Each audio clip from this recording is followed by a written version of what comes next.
Bermuda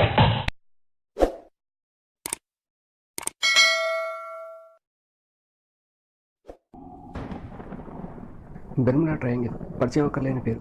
వాయువ్య Atlantic మహాసముద్రంలోని ఒక ప్రాంతం. దీనినే డెవిల్ ట్రయాంగిల్ అని కూడా అంటారు. చాలా సంవత్సరాల నుంచి ఈ ప్రదేశం మీదుగా ఎగిరే విమానాలు, ఆ భాగంలో ప్రయాణించే నౌకలు అనుమానాస్పద రీతిలో అదృశ్యం అవుతుండడం వలన ఇది ఒక ప్రమాదకరమైన ప్రదేశంగా చెప్పబడుతుంది. ఇక్కడ జరిగిన సంఘటనల గురించి అనేక కథలు, సిద్ధాంతాలు, ఊహలు ప్రచారంలో ఉన్నాయి. సామాన్యమైన మానవ తప్పిదాలు లేదా ప్రకృతి సహజమైన భౌతిక విషయాలు ఇక్కడి ఘటనలకు తగిన ఆధారాలు లేకపోవడం వల్ల ఇది గ్రహాంతర వాసులు, అసాధారణమైన ప్రాకృతిక నియమాలు ఇక్కడ పనిచేస్తున్నాయి అనేది అపోహలు ఉన్నాయి.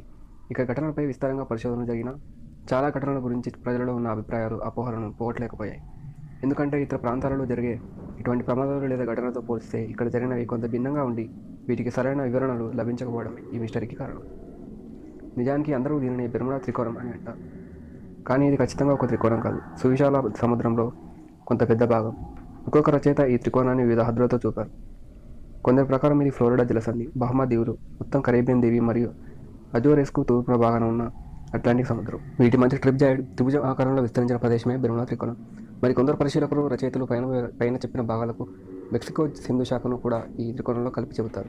ఎక్కువ రచనలలో ఈ ప్రదేశం సుమారుగా ఫ్లోరిడా అట్లాంటిక్ తీరము, శాన్ యువాన్, ప్యూర్టోరికో మరియు అట్లాంటిక్ సముద్రం మధ్యలో ఉన్న బెర్ముడా దీవి.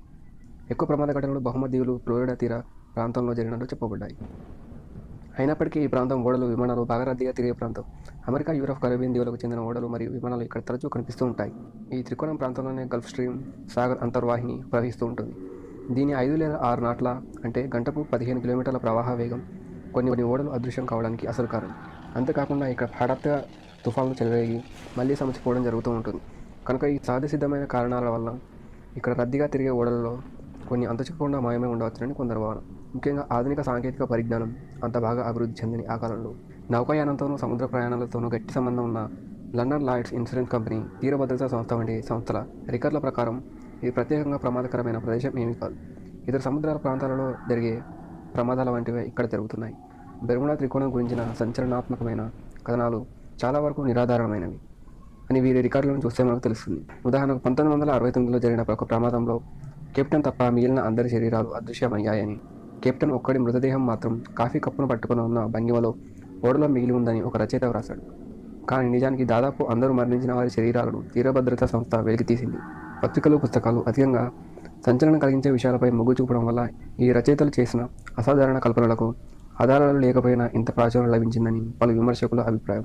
ఇతర సముద్ర ప్రాంతాలలోనూ, తుఫాన్లలోనూ ఓడలు మరియు విమానాలు ఎలా పనిచేస్తాయో, ఎలా విఫలమవుతాయో ఇక్కడ కూడా అలానే జరుగుతున్నాయి.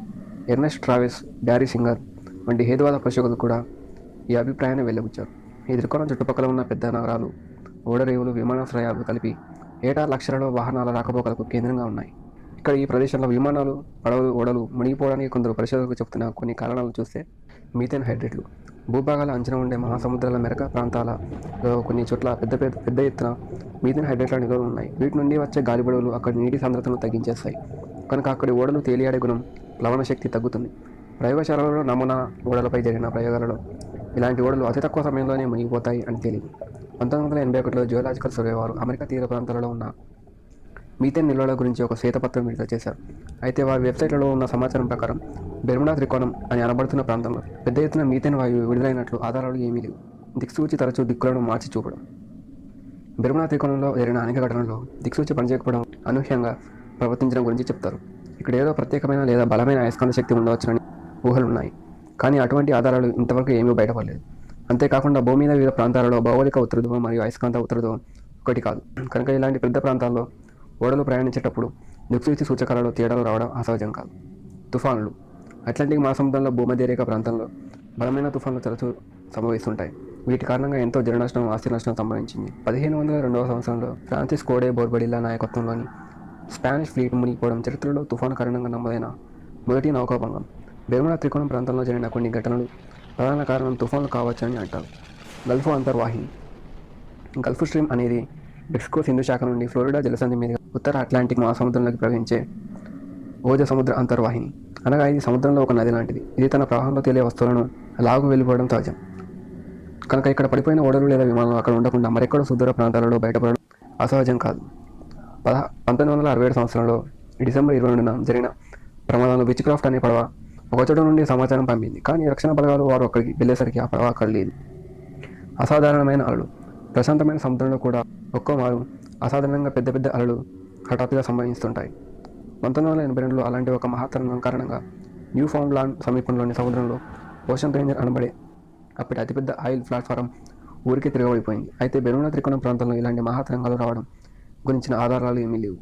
వ్యక్తుల పొరపాట్లు. తమ విధుల నిర్వహణలో వ్యక్తులు తెలిసి కానీ తెలియక కానీ తప్పిదాలు చేయడం సహజం. అంతన విపత్కర పరిస్థితుల్లో ఇలాంటి చర్యలు జరిగే అవకాశం మరింత ఎక్కువ. ఇలాంటి తప్పిదాలే బెర్ముడా ట్రయాంగిల్లో జరిగిన అనేక సంఘటనలకు కారణాలు కావచ్చునని కొన్ని నివేదికలు చెబుతున్నాయి. ఉదాహరణకు 1972లో విఏ ఫాక్ అనే ట్యాంకర్ విధ్వంసానికి కారణం తేలికగా నిప్పు అంటుకునే బెంజిన్ మరకలను తొడగడానికి తీసుకోవాల్సిన జాగ్రత్త గురించి ఆ పనిచేసే వ్యక్తికి తగినంత శిక్షణ ఉండకపోవడం వల్ల ఆ ప్రమాదం జరిగింది. అలాగే 1958 జనవరి 1న హర్వే కోనోవర్ అనే వ్యాపారవేత్త మొండిగా వ్యవహరించి ఫ్లోరిడా వద్ద తన పడవను తుఫాను మధ్యలోకి తీసుకెళ్లినందువల్ల దాన్ని కోల్పోయాడు. చాలా కేసులలో ధ్వంసమైన నౌకలు లేదా విమాన శకలాలు లభించినందువల్ల నిర్దిష్టమైన ఆధారాలు లభించలేదు. దురుద్దేశపూర్వకమైన చర్యలు, యుద్ధం, సముద్ర దోపిడీ వంటి కారణాల వల్ల కూడా కొన్ని అదృశ్య సంఘటనలు జరిగాయి. ప్రపంచ యుద్ధాలలో జలాంతర్గామాల నుండి ద్వారా లేదా సముద్రంపై ఓడల దాడి ద్వారా అనేక నావలు నాశనం చేయబడ్డాయి. వీటిలో కొన్ని రికార్డులలో కూడా నమోదు కాలేదు. ఉదాహరణకు 1918లో యుఎస్ఎస్ సైక్లోప్స్ అనే యుద్ధ నౌక తర్వాత రెండవ ప్రపంచ యుద్ధంలో ప్రోటియస్ మరియు నేరియస్ అనే నౌకలు జలాంతర్గాముల దాడుల వల్ల అదృశ్యమయ్యాయి. కరేబియన్ సముద్ర ప్రాంతంలో 1560 నుండి 1760 కాలంలో దోపిడీ అధికంగా ఉండేది. ఎడ్వర్డ్ టిచ్ బ్లేక్ బియార్డ్, జిన్ లాఫిట్ వంటి పైలట్లు ఈ ప్రాంతంలో ప్రసిద్ధులు. లాఫిట్ కూడా ఈ బెర్ముడా త్రికోణం ఘటనలోనే మరణించారని అందరూ అంటారు. సముద్రం మీద దోపిడీ చేసే పైలట్లే కాకుండా తీర ప్రాంతంలో మాటు వేసి ఓడలను తప్పుదారి మళ్లించి వాటిని దోపిడీ చేసే ముఠాలు ఉన్నాయి. వీరు సంపదలను దోచుకొని ఓడలో జనాలను చంపివేసేవారు. వీరిని బాంకర్స్ లేదా డెక్కర్స్ అంటారు. తీరం నుండి లైట్ల ద్వారా ఓడలను తప్పుదారి పట్టించడం వీరు అవలంబించే పద్ధతులలో ఒకటి. నాక్స్ హెడ్.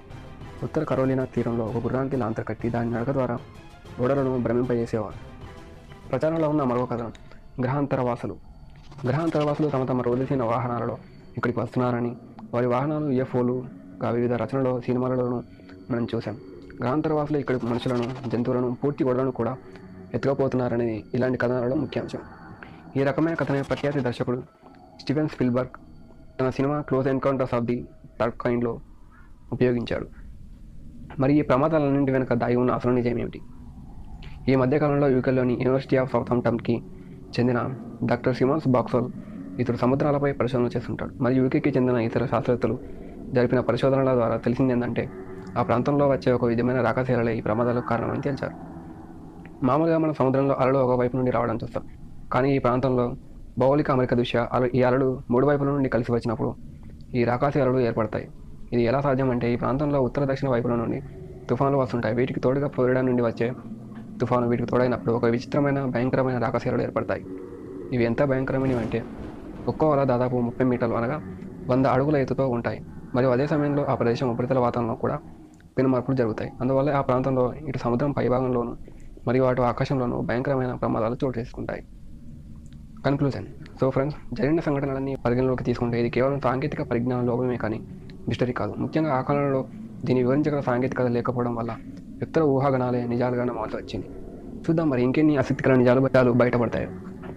సో ఇది ఫ్రెండ్స్ బెర్ముడా ట్రయాంగిల్ గురించిన మిస్టరీ. ఈ వీడియోతో మీ సందేహాలు తీరాయని అనుకుంటున్నాను. ఇలాంటి ఇంట్రెస్టింగ్ టాపిక్స్తో మనం నెక్స్ట్ వీడియోలో మళ్ళీ కలుసుకుందాం ఫ్రెండ్స్. ఈ వీడియో కనుక మీకు నచ్చితే మా ఛానల్ను సబ్స్క్రైబ్ చేసుకోండి, ఒక లైక్ కొట్టండి, కామెంట్ చేయండి, షేర్ చేయండి.